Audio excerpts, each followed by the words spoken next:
Good morning, everyone. My name is Shobi Ihara,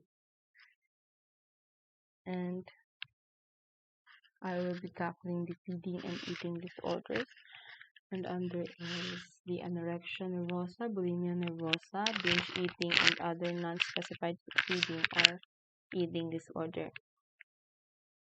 So my topic outline is the anorexia nervosa, its diagnostic criteria, comorbidity, and epidemiology. Then the bulimia nervosa, the diagnostic criteria, comorbidity, and its epidemiology. Then the binge eating disorder and its criteria, the comorbidity, and its epidemiology. Next is the non-specified feeding or eating disorders, its etiology, theory, and treatment. So anorexia nervosa. So the anorexia nervosa is an eating disorder characterized by weight loss or lack of appropriate weight gain in growing children. So it's the difficulties maintaining an appropriate body weight for height, age, and stature, and in many individuals, distorted body image. People with anorexia generally restrict the number of calories and the types of food they eat. Some people with the disorder also exercise compulsively, purging via vomiting and laxatives and or binge eating.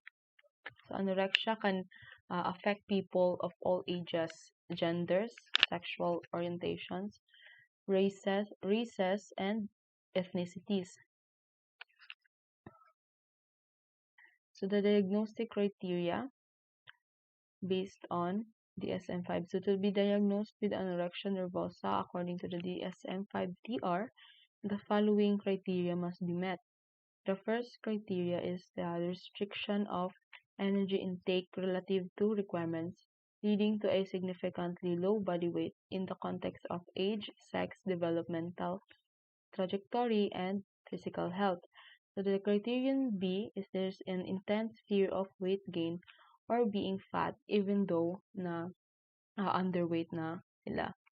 Then the criterion C naman is there's a disturbance in the experience of body weight or shape in self-evaluation or shape or persistent lack of recognition of the seriousness of the current low weight. So, they see their body na overweight or mataba sila and hindi nila nakikita na hindi na normal ang kanilang weight or timbang. So there is two subtypes of anorexia nervosa, which are the restricting type and the binge eating or purging type. So restricting type is during the last 3 months, the individual has not engaged in recurrent episodes of binge eating or purging behavior like self-induced vomiting or the misuse of laxatives, diuretics, or enemas. So these subtypes describe the presentations in which weight loss is accomplished primarily through dieting, fasting, and or excessive exercise. So ito yung type na hindi masyadong kumakain at nag-engage ng excessive exercise. Next is the binge eating purging type naman. So during the last 3 months, the individual has engaged in is engaged with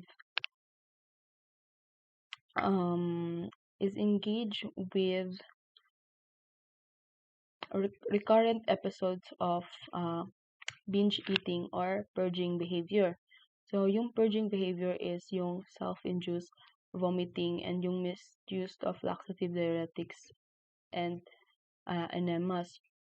So this type naman ay nag-binge eat or yung kumakain tapos may mga compensatory behavior which is yung self-induced vomiting. Then sila behavior yun yung mga ginagawa nila para ma-counter yung or mabawasan yung mga calories na tinitake nila or nakain nila. So, specifier naman, so in partial remission.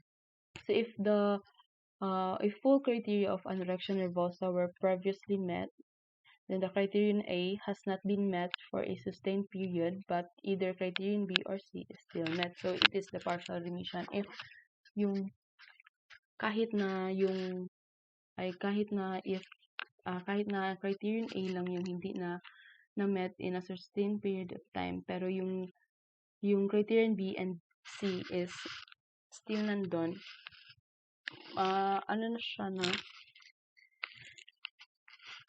partial remission. Then sa full remission naman, if none of the criteria have been met for a sustained period of time. So pwede na siyang Next is the current severity.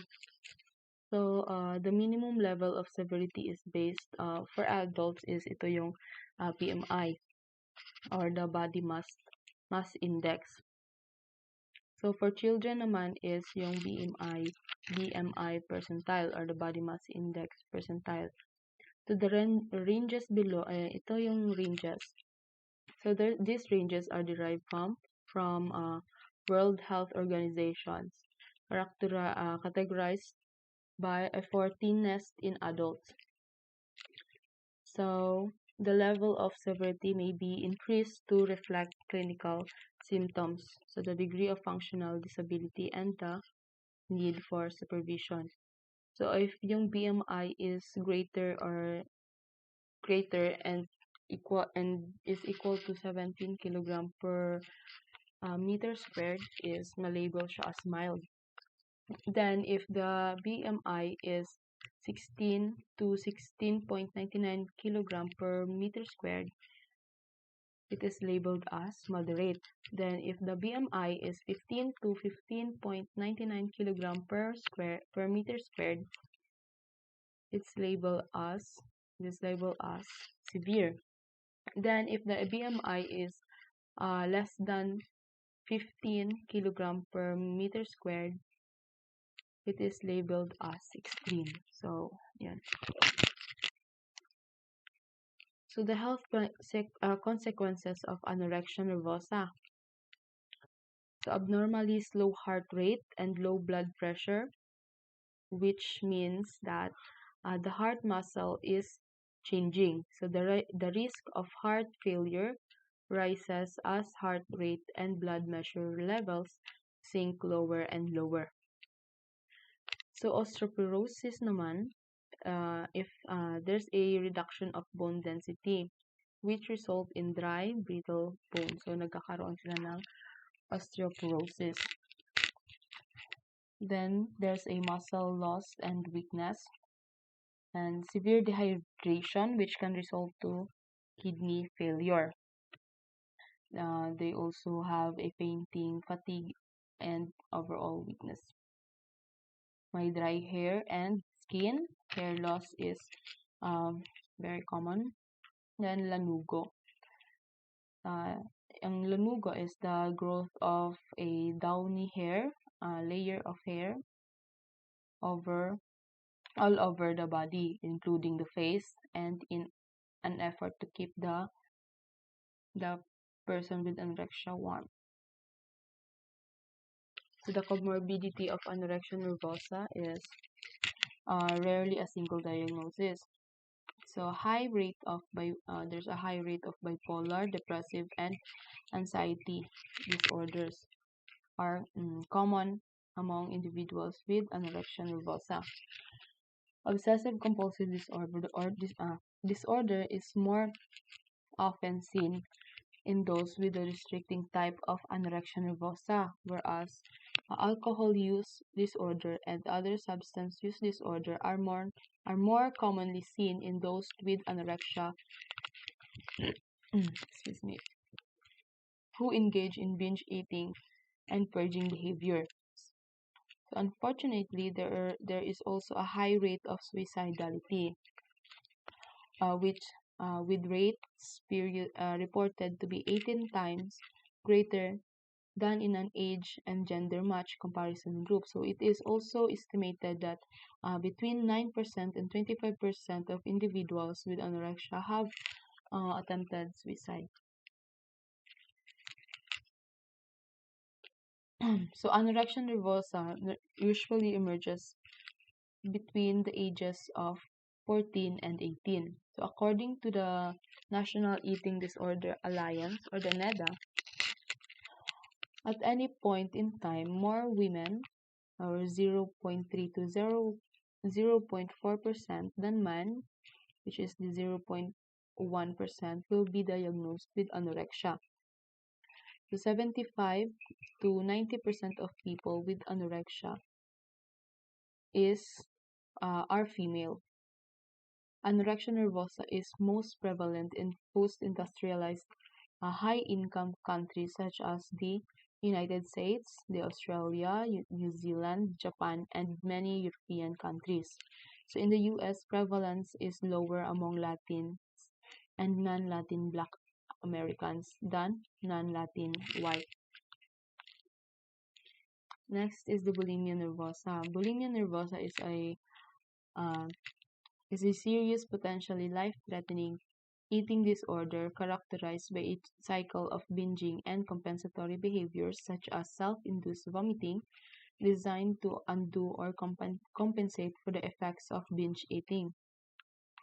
So the patients with bulimia are embarrassed of their binge eating and overly concerned with their body weight. However, they usually maintain a normal weight or even overweight.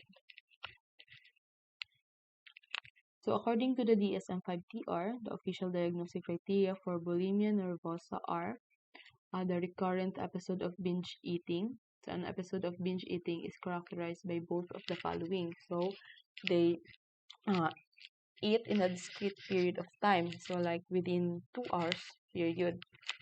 So an amount of food that is definitely larger than most people would eat during similar periods of time and under similar circumstances. Then there's a sense of lack of control over eating during the episode, like a feeling that one cannot stop eating or control what or how much one is eating. The criterion B is recurrent inappropriate compensatory behaviors in order to prevent weight gain, such as self-induced vomiting, misuse of laxatives, diuretics, and other medications. They also engage in fasting and or excessive exercise.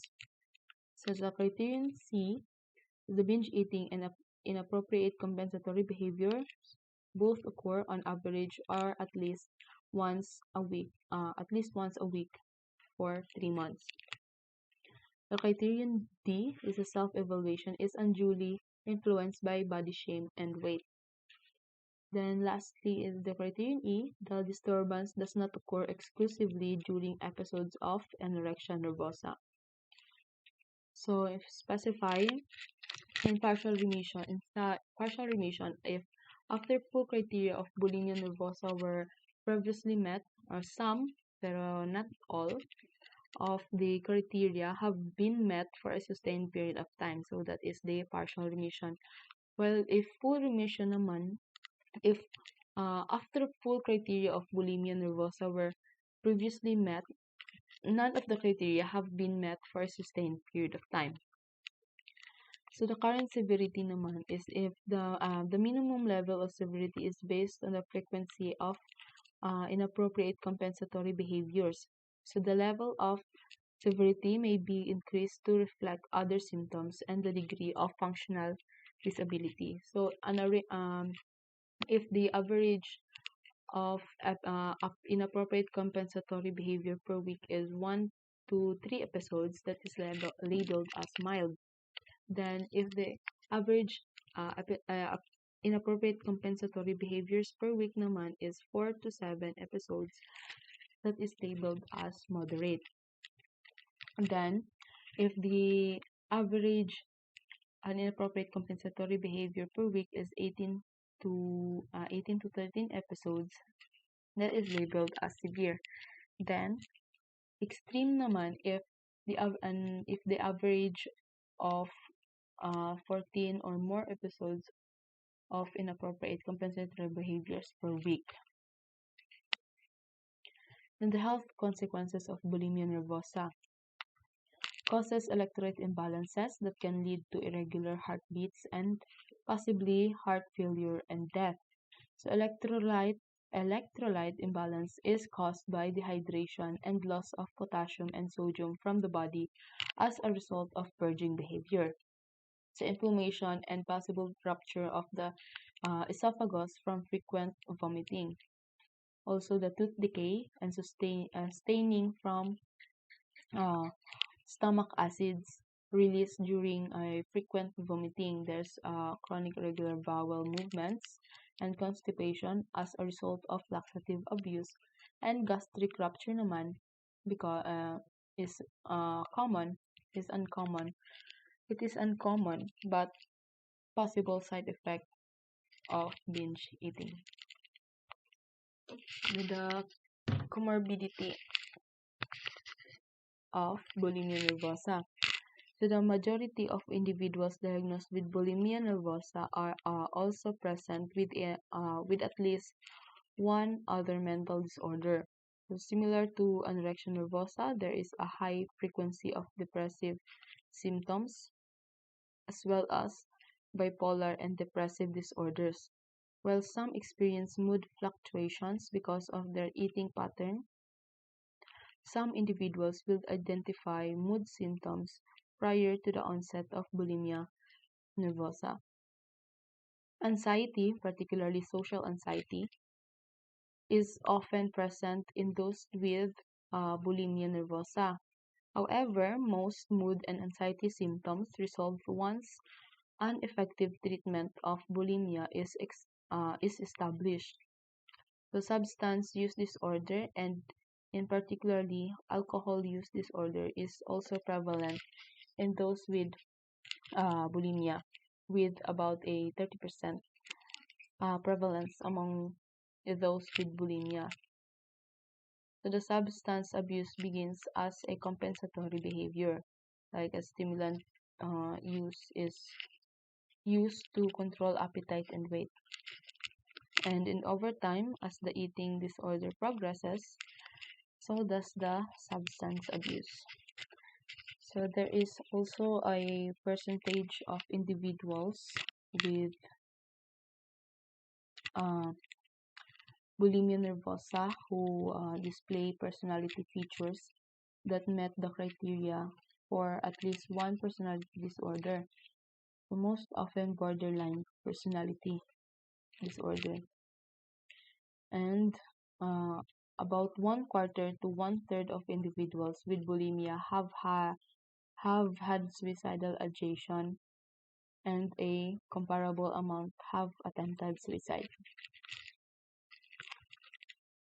Then according to the NEDA, or the National Eating Disorder Association, it is usually begins in late adolescence or early adult life and affects 1 to 2% of young women. At any point in time, 1% of women and 0.1% of men will meet the diagnostic criteria for bulimia nervosa, and 90% of individuals with bulimia are female.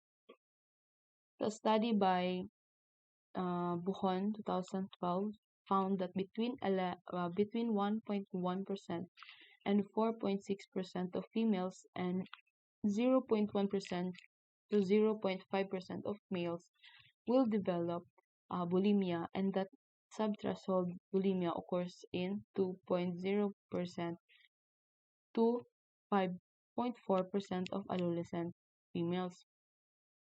So the DSM reports that the 12-month prevalence ranges from 0.14 to 0.3% with higher rates in females in the high-income countries. The rates are similar across ethno-racial groups across U.S., and most individuals presenting with the disorder in the U.S. are Caucasian. So the binge eating disorder. So the binge eating disorder, or BED, is a severe, life-threatening, and treatable eating disorder characterized by recurrent episodes of eating large quantities of food, and often very quickly and to the point of discomfort. So a feeling of loss of control during the binge, then experiencing shame, distress, or guilt afterwards, and not regularly using unhealthy compensatory measures like purging to counter the eating. It is the most common eating disorders in the United States. The diagnostic criteria based on DSM-5-TR. So criterion A is a recurrent episode of binge eating. So an episode of binge eating is characterized by both of the following. First is the eating in a discrete period of time. So within any 2 hours period, an amount of food that is definitely larger than what most people would eat in a similar period of time under similar circumstances. Then second is a sense of lack of control over eating during the episodes, like a feeling that one cannot stop eating and control what or how much one is eating. So the criterion B, the binge eating episodes are associated with 3 or more of the following. So the first is eating much more rapidly than normal, then eating until feeling uncomfortably full, eating large amounts of food when not feeling physically hungry, then eating alone because of feeling embarrassed by how much one is eating. Then lastly, feeling disgusted with oneself, depressed, or very, very guilty afterwards. Then the criterion C naman is marked distress regarding binge eating is present. Next is the binge eating occurs on average at least once a week for 3 months. Then the binge eating is not associated with the recurrent use of inappropriate compensatory behaviors such as yung mga self-induced vomiting or misuse of laxatives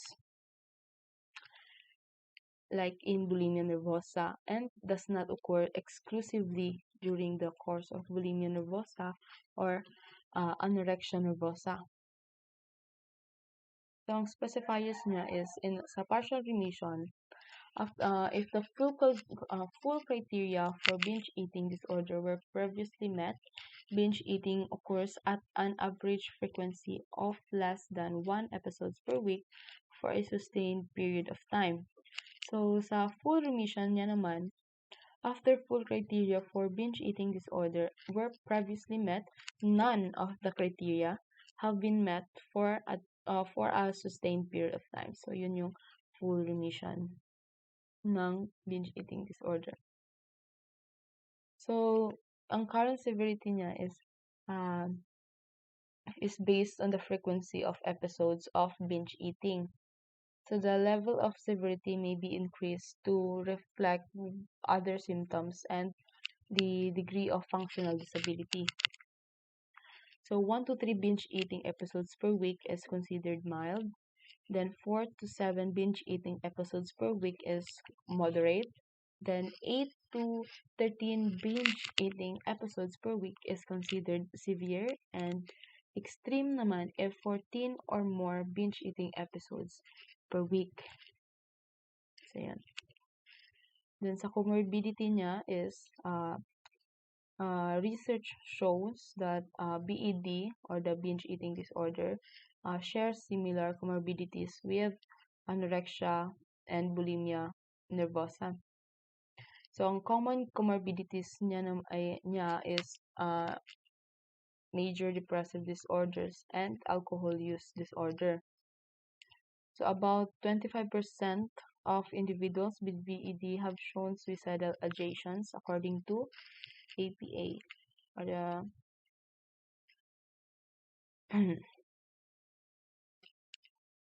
next is epidemiology.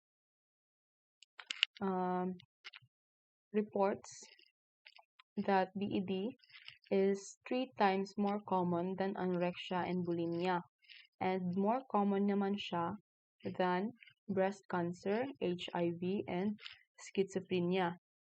It is also found that between 0.2% and 3.5% of females and 0.9% and 2% of males will develop binge eating disorder, with subthreshold binge eating disorder occurring in 1.6% of adolescent females. Then, according sa DSM-5 reports, a 12-month prevalence of 0.44% to 1.2%, with rates 2 to 3 times higher in women, similar rates across ethno-racial groups in the United States and between most high-income industrialized countries. So, unspecified feeding or eating disorder. So, the unspecified feeding or eating disorder, or UFED, applies to presentations in which symptoms characteristics of a feeding and eating disorder that cause clinically significant distress or impairment in social, occupational, or other important areas of functioning predominate but do not meet the full criteria for any of the disorders in the feeding and eating disorders diagnostic class. So the unspecified feeding and eating disorder characterized is usually a category. The unspecified feeding and eating disorder category is used in situations in which the clinician chooses not to specify the reason that the criteria are not met for a specific feeding and eating disorder, and includes presentation in which there is insufficient information to make a more specific diagnosis, like in an emergency room setting. The feeding and eating disorder etiology. So what causes eating disorder? While researchers have yet to identify a specific cause of eating disorders, most compelling argument to date is that eating disorders are multidimensional disorders. So this means that maraming contributing factors that can lead to the development of eating disorder. While there is likely a genetic predisposition, there are also environmental or external factors such as family dynamics and cultural influences that impact their presentation. So these factors are biological, cognitive, social, cultural, and under it is the media, ethnicity, gender, family, and then the personality, which is the perfectionism and self-esteem. Wait.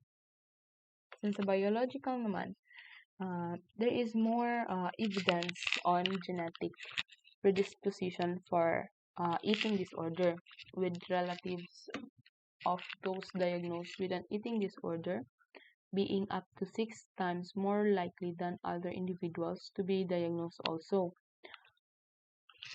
Twin coordinates study also supports the gene theory. If an identical twin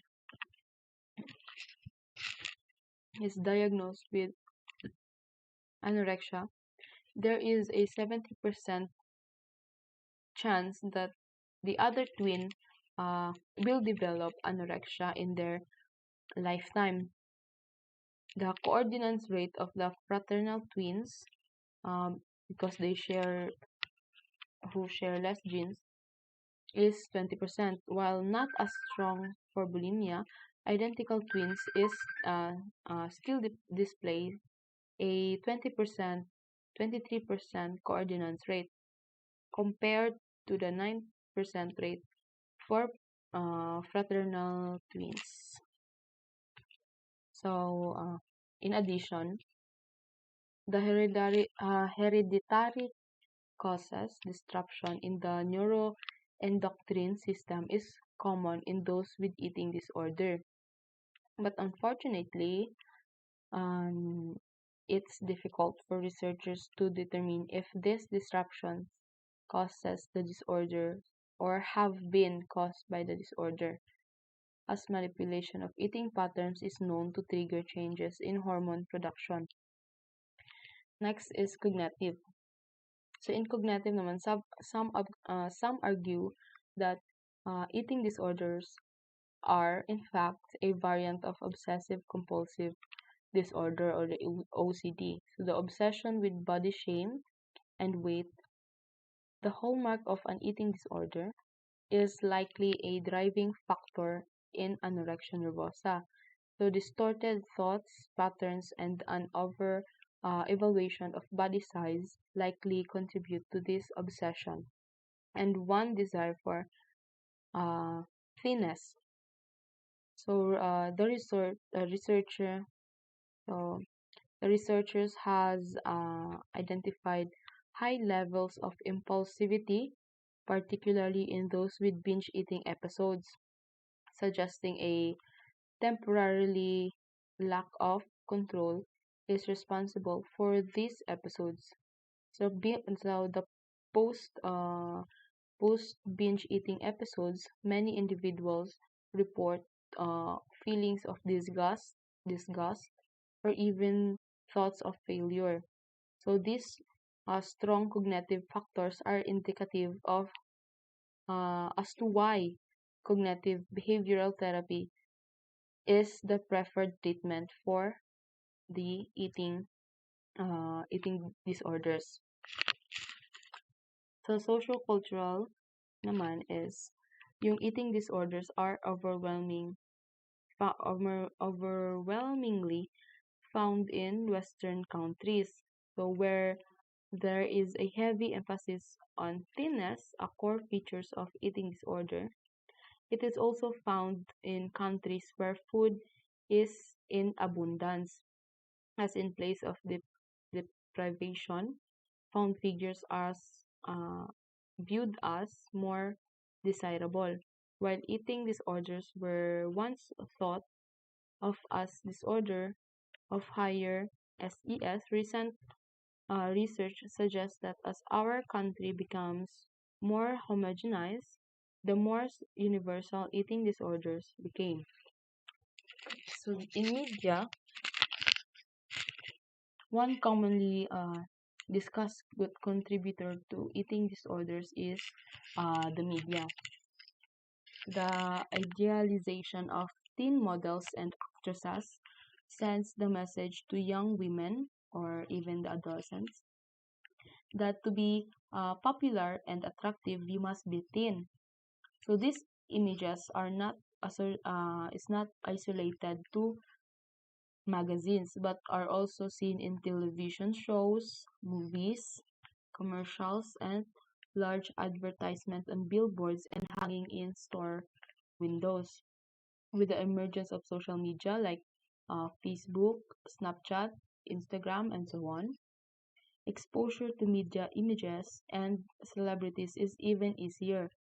Couple this with the ability to alter images to make individuals even thinner, it is no wonder many young people become dissatisfied with their body. Next is the ethnicity. So, while eating disorders are not solely a white or woman disorder, there are significant discrepancies when it comes to race, so especially for anorexia nervosa. So, bucket. So, research indicates that black men prefer heavy women than do white men. So, given this preference, it should not be surprising that black women and children have larger ideal physiques than those white peers. So, since black women are less driven to thinness, black women who appears to be less likely to develop anorexia However, findings suggest that this is not the cause. So, sa study ni Caldwell in 1997, he found out that the high-income black women were equally as dissatisfied as the high-income white women with their physique. So this suggests that body image issue may be more closely related to SES than that of race. So the race discrepancies are also less significant to binge eating disorder, where the prominent feature of eating disorder is not thinness. So sa gender, males account for only a small percentage of eating disorders, while it is unclear to why there is such a discrepancy. It is likely somewhat related to cultural desires of women being thin and man being muscular or strong. Uh, if man diagnosed with an eating disorder, the overwhelming percentage of them identified a job or sports as the primary reason for their eating behavior. Then sa family naman is ang family is this influence and these influences are one of the strongest external contributors to maintaining eating disorders. Often family members are praised for their slenderness. Think about the last time you saw a family member or close friend. So how often have you said, "You look great," or commented on their appearance in some way? So the odds are likely high, while the intent of the family member is not to maintain maladaptive eating behaviors by praising the physical appearance of someone struggling with an eating disorder. They are indirectly perpetuating the disorder. So while family involvement can help maintain the disorder, it can also contribute to the development of an eating disorder. So the family that emphasize thinness or place a large emphasis on physical appearance are more likely to have a child diagnosed with an eating disorder. So in the personality, uh, there are there are many personality characteristics that are common in individuals with eating disorder. While it is unknown if these characteristics are inherent in the individual's personality or a product of personal experiences, the thought is eating disorders develop due to the combination of two. So the perfectionism and self-esteem. So it should come as to surprise that perfectionism, or the belief that one must be perfect, is a contributing factor to disorders related to eating, weight, and body shape. So particularly sa anorexia nervosa. While an exact mechanism is unknown, it is believed that perfectionism magnifies normal body imperfections, leading an individual to go extreme behaviors to remedy the flaws sa kanyang katawan.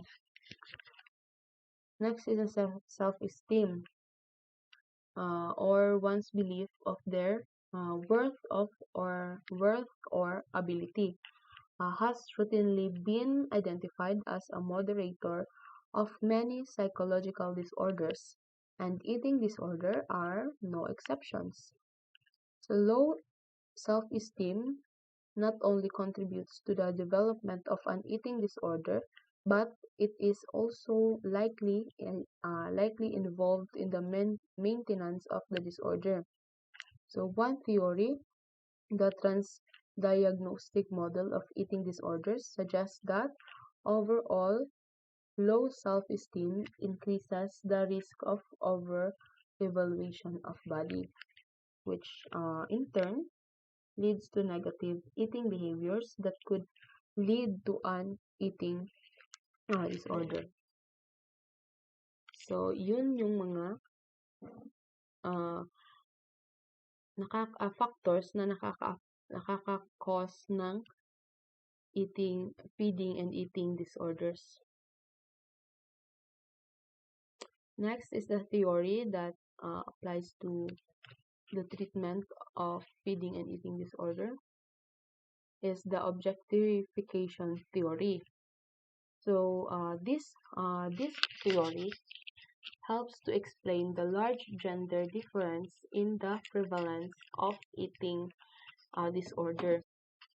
So this proposes that whereas boys are encouraged to view their bodies as instruments that can perform tasks, girls are encouraged to consider their bodies as objects and commodities to be evaluated, which makes girls are more vulnerable to developing an eating disorder.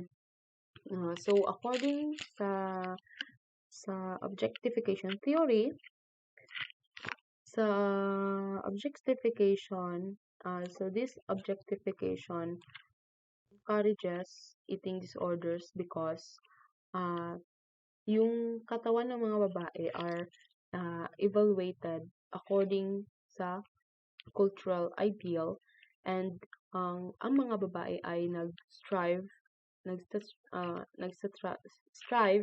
to have their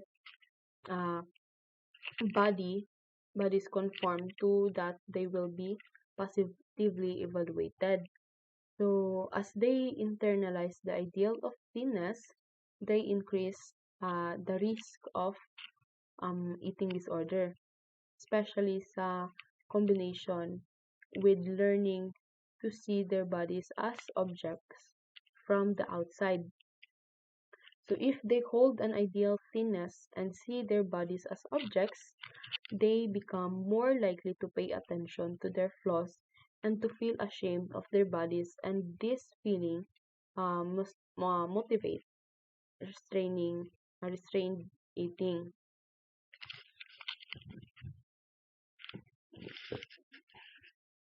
So, in treating feeding and eating disorders, so sa anorexia nervosa, there are three main phases: the restoring weight loss, treating psychological issues such as distortion of body image, low self-esteem, and interpersonal conflicts, and achieving long-term remission and rehabilitation. So this often established via intensive outpatient program, or if needed, through an inpatient hospitalization program where caloric intake can be managed and controlled. So both the inpatient and outpatient programs are combination of therapies and support to help restoring proper eating habits. So the early diagnosis and treatment increases the treatment success rate. So the most common treatment or the CBT or the cognitive behavioral therapy and the family-based therapy or the FBT. So itong cognitive behavioral therapy is requires both changes to both eating behaviors as well as thought pattern. So the strategy of CBT have been very effective in producing lasting changes to those suffering from anorexia nervosa. So some of the behavioral strategies include recording eating behaviors or the hunger pains, quality and quantity of food, and emotional behaviors, feeling related to the food. In addition to these behavioral strategies, it is also important to address the maladaptive thoughts patterns associated with their negative body image and desire to control their physical characteristics. So changing the fear related to gaining weight is essential in recovery.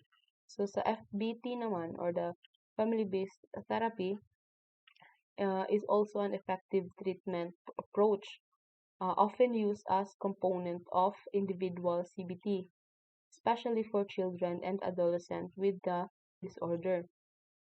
So the FBT has shown to elicit 50 to 60% of weight restoration in 1 year. So as well as weight maintenance 2 to 4 years post-treatment. Post-treatment. The FBT has shown to improve rapid weight gain, produce fewer hospitalizations, and is more cost effective than other types of therapies with family involvement. So the FBT typically involves 16 to 18 sessions, which are divided into three phases. The first phase is the parents takes charge and weight restoration. The second is client's gradual control of overeating. And the third phase is addressing developmental issues, including fostering autonomy from parents. So, yun. Then sa treating naman sa bulimia nervosa, just as anorexia nervosa treatment initially focused on weight gain, the first goal of bulimia nervosa treatment is to eliminate or cut down the binging and purging behavior or episodes. So the main aim is to replace both negative behaviors with positive eating habits. One of the most effective ways of to establish this is through CBT or the cognitive behavioral therapy and the interpersonal psychotherapy or the IPT. So CBT, similar sa anorexia nervosa, individuals with bulimia are expected to have to keep a journal of their eating habits. But however, with bulimia nervosa, it is also important that the journal include changes in sensations of hunger and fullness, as well as other feelings surrounding their eating patterns in efforts to identify triggers to their binging episodes.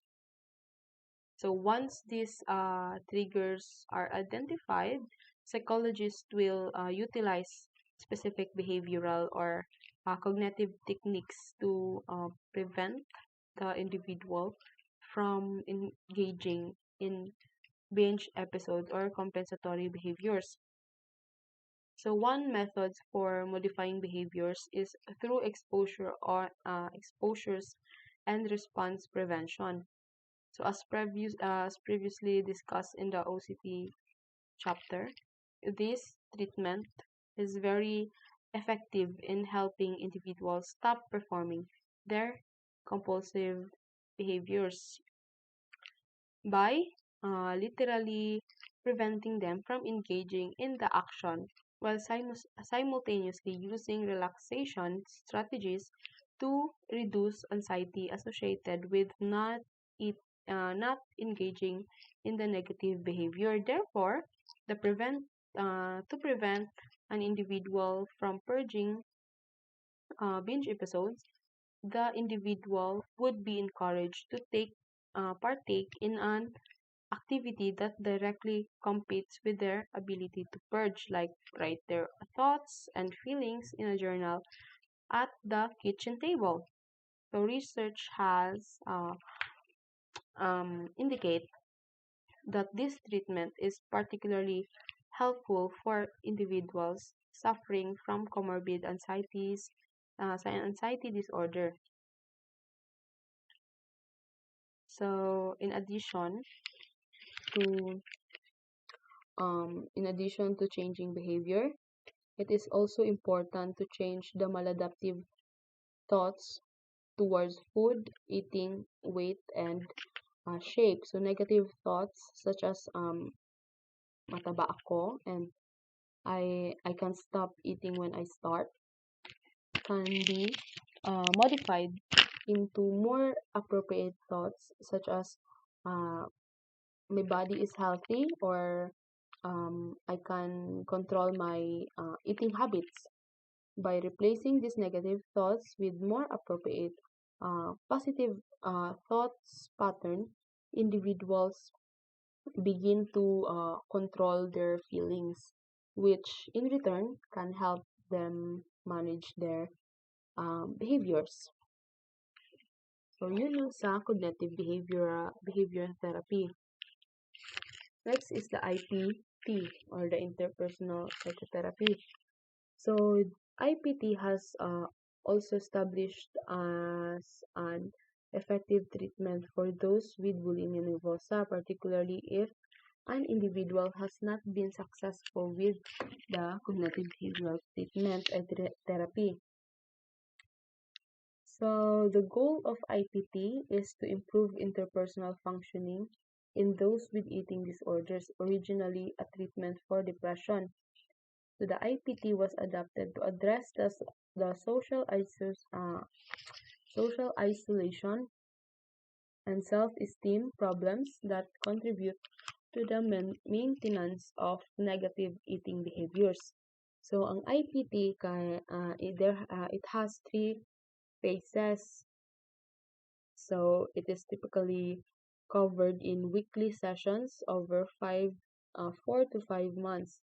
And the first phase niya is consists of engaging the patient in treatment and providing psychoeducation about their disease and the treatment program. So this phase also includes identifying interpersonal problems that are maintaining the disease. So the phase 2 is the main treatment component. So this phase is the primary focus of this phase is on problem solving interpersonal issues. So the most common types of interpersonal issues are lack of intimacy and interpersonal deficits, interpersonal role disputes, role transitions, grief, and life goals. So once the main interpersonal problems is identified, the clinician supports the patient in their pursuit to identify ways to change. Next is the phase 3. So, ang phase 3 naman is sa phase 3 is the final stage. So, the goal of this phase is to ensure that the changes made in phase 2 are maintained. So, to achieve this, treatment sessions are spaced out, allowing patients more time to engage in their changed behavior. Additionally, relapse prevention, like problem solving, ways not to relapse, is also discussed to ensure long-term results. So, by doing this, the patient reviews the progress they have made throughout treatment, as well as identifying potential interpersonal issues that may arise, and how their treatment can be adapted to address those issues. But however, the support for our IPT is limited, and two extensive studies suggest that the IPT is essentially lower than CBT. It is equally effective in long-term follow-up and maintenance of disorder. So in treating binge eating disorder naman is given the similar presentation of BED and bulimia nervosa, it should not be surprising that the most effective treatment for BED are similar to that of bulimia nervosa. So treatment involves cognitive behavioral therapy, interpersonal psychotherapy, and antidepressant medication. So CBT along with antidepressant medications are among the most effective in treating BED. Interpersonal therapy as well as dialectical behavioral therapy have also been effective in reducing binge eating episodes. However, they have not been effective in weight loss. Goals of treatments are, of course, to eliminate binge eating episodes as well as reduce body weight. So, yeah. So, seeing as BED as only recently been established as a separate eating disorder, so the treatment research specific to this disorder is uh, expecting to grow.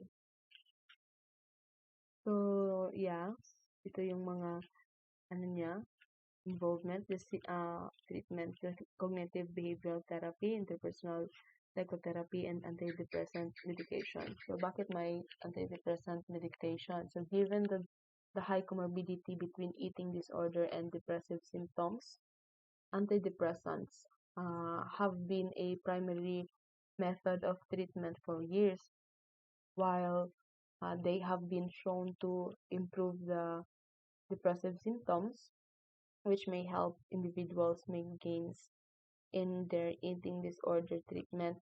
So, research has not supported antidepressant as an effective treatment strategy for treating the eating disorder itself. So, yes, that's all. Thank you.